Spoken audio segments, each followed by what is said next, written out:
T20 ക്രിക്കറ്റിൻ്റെ താരരാജാക്കന്മാർ ഇതാ രാജവീതിയിൽ എഴുന്നള്ളാൻ തയ്യാറാകുന്നു. July 4 വ്യാഴാഴ്ചയാണ് Indian cricket team തങ്ങളുടെ വിക്ടറി പരേഡ് നടത്തുക. BCCI സെക്രട്ടറി ജയ് ഷായാണ് ഈ വിവരം അറിയിച്ചിരിക്കുന്നത്. കാലാവസ്ഥ മോശമായതിനാൽ ബാർബഡോസിൽ നിന്ന് യാത്ര തിരിക്കാൻ വൈകിയ ടീം വ്യാഴാഴ്ച രാവിലെ 6:20 ന്യൂഡൽഹിയിൽ എത്തിച്ചേരും. ഇന്ത്യയിലെത്തുന്ന ടീമിനെ പ്രധാനമന്ത്രി നരേന്ദ്രമോദി അഭിനന്ദിക്കും.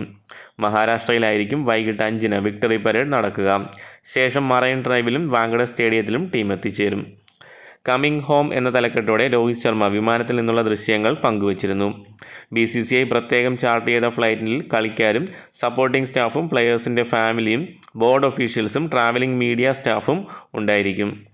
അതേസമയം എയർപോർട്ട് സ്റ്റാഫ് പറയുന്നതനുസരിച്ച് തങ്ങൾ ഇത്രയും വലിയ വിമാനം ഗ്രാൻഡ്ലി ആഡംസ് വിമാനത്താവളത്തിൽ ആദ്യമായി കാണുകയാണ് എന്നാണ് പറയുന്നത്.